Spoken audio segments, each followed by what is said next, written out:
네, 최근에 자산 시장은 참 재밌는데요. 한쪽에서는 주식 시장이 신고가를 경신하면서 AI 혁명의 축포를 여전히 팍팍 터트리고 있고, 다른 한쪽에서는 안전자산의 대명사인 금값마저 상승 추세인 기묘한 장세가 펼쳐지고 있으니까 말입니다. 거기다가 부동산도 오르는데 유독 한 자산군만 이 축제에서 철저하게 소외된 듯 보입니다. 바로 비트코인과 이더리움 같은 디지털 자산들입니다. 고점에 비하면은 이더리움 같은 경우에는 한 거의 60% 이렇게 떨어졌다 보니까 많은 사람들이 이렇게 말을 하고 있습니다. 아, 이제 코인 시대 끝났네. 코인은 이도 저도 아니네. 이렇게 말이죠. 하지만 이것은 시장이 만들어내고 있는 거대한 착시다라고 저는 생각을 하고 있습니다. 현재의 가격 약세는 AI라는 거대한 쓰나미가 블록체인이라는 항구에 도착하기 직전에 일시적인 물 빠짐 현상일 가능성이 높다라고 저는 보고 있습니다. 네, 그 이유를 담은 결론부터 말씀을 좀 드리면요. AI가 진정으로 인간을 뛰어넘어서 자율적인 경제 활동을 시작하려면 반드시 블록체인이 필요하다라는 것인데요. 지금부터 그 이유를 하나씩 파헤쳐 보도록 하겠습니다. 먼저 저희가 매일 쓰는 인터넷이 어떻게 진화해 왔는지를 그 역사를 잠시 복기해 볼 필요가 있습니다. 웹 1.0은 읽기 전용의 시대입니다. 종이신문을 그냥 컴퓨터 화면으로 옮겨 놓은 것과 같았죠. 그리고 웹 2.0의 시대는요, 유튜브 그리고 인스타그램 이런 것들의 등장으로 인해서 우리는 직접 글을 쓰고 영상을 올리면서 인터넷에 참여하기 시작했습니다. 하지만 저희가 만든 데이터의 소유권과 통제권은 여전히 구글이나 메타 같은 거대 플랫폼 기업들이 독점하게 됐죠. 그리고 웹 3.0이라는 개념은요, 블록체인의 등장으로 나온 새로운 패러다임이었습니다. 내 데이터와 자산을 기업이 아닌 내가 직접 소유하고 통제할 수 있다는 길이 열린 겁니다. 하지만 웹 3.0까지의 공통점이 있는데요. 이 세 가지 시대의 주인공은 언제나 인간이었다는 점입니다. 마우스를 클릭하고 키보드를 치고 돈을 송금하는 최종 행위의 주체가 항상 우리 사람이었습니다. 근데 2026년 저희는요, 웹 4.0이라는 완전히 새로운 문 앞에 서 있습니다. 인터넷 속도가 빨라지는 차원의 변화가 아니라요, 인터넷을 사용하는 경제 주체가 인간에서 AI로 바뀌는 그야말로 혁명적인 전환이라고 할 수가 있겠습니다. 우리는 이 새로운 주체를 AI 에이전트라고 부르고 있습니다. 기존의 챗봇과는 완전히 하늘과 땅 차이의 성능을 보이죠. 챗봇은 그저 정보를 검색하고 요약해주는 비서 역할에 머물렀다면, 에이전트는 단순 정보 제공을 넘어서 스스로 판단하고 행동하고 심지어 돈을 결제하는 대리인이 됩니다. 여기서 가장 중요한 단어가 바로 결제입니다. AI가 인간의 개입 없이 스스로 돈을 쓰고 경제 활동을 하는 주체가 되었다는 것, 이것이 바로 웹 4.0의 핵심입니다.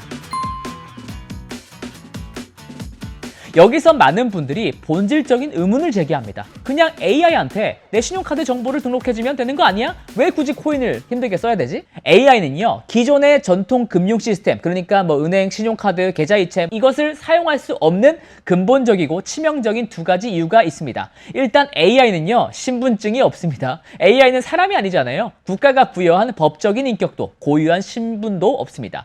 삼성페이나 애플페이에 카드 등록을 하려고 해도 결국 본인 인증을 위해서 내 명의의 핸드폰으로 오는 문자를 확인해야 되는데, AI는 핸드폰도 없고 고인인증서는 당연히 없죠.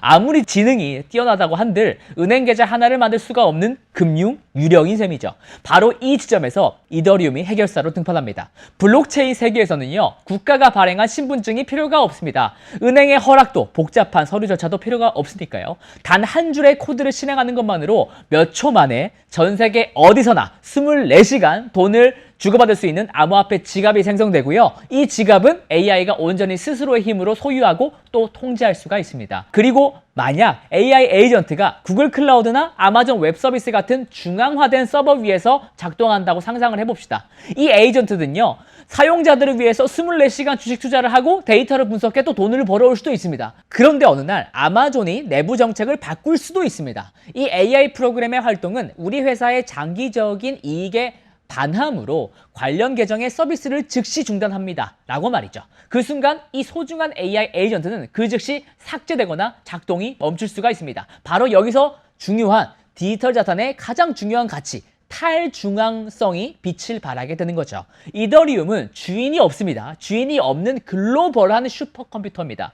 전 세계 수만 대의 컴퓨터 노드에 분산되어 있기 때문에 구글의 CEO나 미국 대통령이랄지라도 마음대로 끄거나 켤 수가 없고요. 특정 거래를 검열하거나 막을 수도 없습니다. AI 에이전트에게 탈중앙성은 그 누구도 나를 죽이거나 나의 경제 활동을 막을 수 없다는 생존의 보증수표다라고 할 수가 있죠. AI가 24시간 멈추지가 않고 누구의 허락도 없이 스스로 지갑을 만들어서 돈을 벌고 쓰려면 블록체인은 있으면 좋은 선택이 아니라 없으면 큰일 나는 필수가 됩니다. 이것이 단순한 저의 생각이나 미래학자의 가설이 아니다라는 증거는 이미 명확하게 드러나고 있습니다.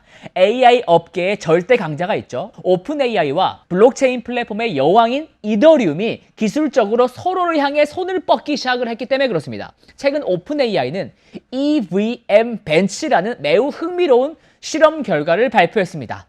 벤치는 벤치마크의 줄임말이고요. 그리고 앞에 있는 EVM이라는 것부터가 이더리움 가상 머신이라는 뜻이거든요. 그러니까 EVM은 이더리움의 핵심 기능을 뜻합니다.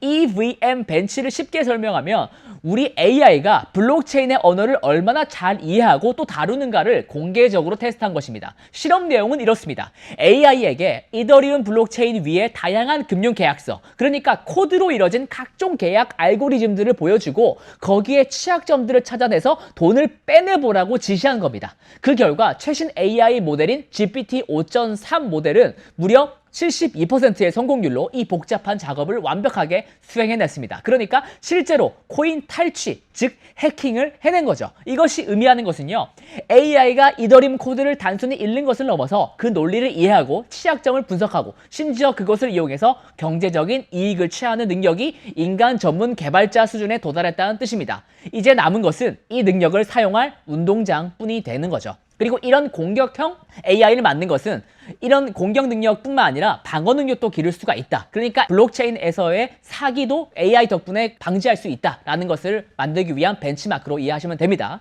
AI 진영이 디지털 자산 쪽으로 넘어오는 것과 데칼코마니 형태로 이더리움 진영도 이 거대한 변화를 가만히 지켜보고만 있지는 않습니다. 이더리움의 창시자가 있습니다. 비탈릭 부테린. 이 사람을 필두로 한 개발자 커뮤니티는 이더리움을 AI 에이전트가 가장 뛰어놀기 좋은 디지털 운동장으로 만들기 위한 핵심 인프라들을 발빠르게 깔아놓고 있습니다. 여러 기술적인 용어들이 좀 있는데 제가 최대한 쉽게 설명을 좀 해드리면요. 먼저 에이전트를 위한 디지털 여권을 개발하고 있습니다. 인터넷에는 수많은 가짜 봇이나 사기꾼 AI가 넘쳐날 것인데 신뢰할 수 있는 AI 에이전트들을 구별하기 위한 표준인 거죠. 그리고 이미 개발된 프로토콜 표준도 있습니다. 우리가 인터넷 쇼핑을 할 때 카드 번호를 입력하고 승인을 기다리는 시간은 고작 몇 초에 불과하지만요. 1초에 수천 번씩 데이터를 사고 팔아야 하는 AI 에이전트들에게 이 시간은 영겁과도 같거든요. X402라는 프로토콜은 AI가 다른 AI에게 정보를 요청하는 바로 그 찰나의 순간에 아주 적은 비용을 지불하고도 데이터를 즉시 받아올 수 있게 하는 표준 프로토콜입니다. 인간의 개입 없이 기계들끼리 실시간으로 정산이 끝나는 진정한 기계 경제의 혈관 역할을 하게 되는 기술인데 이것은 이미 작년에 구현이 되었고요. 사용하고 있는 에이전트들의 숫자도 이미 몇만 개 수준입니다. 지금까지의 인터넷 경제는 지구상의 80억 인구를 대상으로 했습니다. 쿠팡이나 아마존, 넷플릭스 고객들은 언제나 사람이었죠. 하지만 AI 에이전트 경제가 본격적으로 열리면 어떻게 될까요?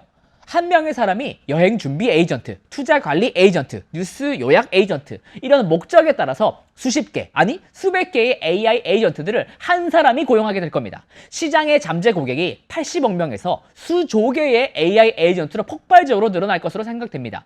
그리고 이 수조 개의 AI 에이전트들은 24시간 잠들지도 않고 데이터를 사고팔고 서비스를 이용하면서 그 대가로 이더리움 네트워크의 수수료를 지불하게 될 겁니다. 이더리움 블록체인은 이 새로운 기계 경제의 가장 중요한 결제 그리고 정산 인프라가 되는 거죠. 많은 개인 투자자들이 코인 가격이 왜 이렇게 안 오르지? 라고 실망을 하고 시장을 떠나고 있을 때 스마트 머니, 그러니까 기관 투자자들은 이미 이 거대한 구조적 변화를 읽고 조용하게 움직이고 있습니다. 세계 최대 자산 운용사인 블랙락이 왜 갑자기 이더리움 기반의 토큰화 펀드를 만들었을까요? 그리고 글로벌 핀테크 거대 기업 중 하나인 스트라이프가 왜 AI 에이전트를 위한 스테이블 코인 결제 기능을 서둘러서 추가했을까요? 그들은 알고 있기 때문에 그렇습니다. 미래 경제의 주도권은 기계, 즉 AI 에이전트가 줄 것이고 그 기계들이 사용할 화폐는 달러가 아니라 크립토커런시, 그러니까 암호화폐가 될 것이다라는 사실을 말입니다. 현재 이더리움 가격은 이러한 거대한 패러다임의 전환을 아직 반영하지 못하고 있다고 저는 봅니다. 마치 2007년 아이폰이 처음 나왔을 때 대부분의 사람들이 전화만 잘 되면 되지 손바닥만한 기계로 인터넷을 하는 게 무슨 의미가 있어? 라고 했던 시기와 놀랍도록 비슷하다고 생각합니다. AI라는 이름 아래 주식시장과 안전자산이 동시에 오르는 이 기묘한 장세 속에서 유일하게 소외된 암호화폐 가격은 역설적으로 매우 저평가된 기회일 수도 있지 않을까요? AI 기술이 발전하면 발전할수록 그들이 마음껏 뛰어놀 수 있는 유일한 무대인 블록체인의 가치는 재평가될 수밖에 없기 때문에 그렇습니다. 사람의 인터넷에서 기계의 인터넷으로 넘어가는 분기점의 가운데 서 있는 바로 2026년이 우리가 디지털 자산을 다시 봐야 하는 진짜 이유입니다.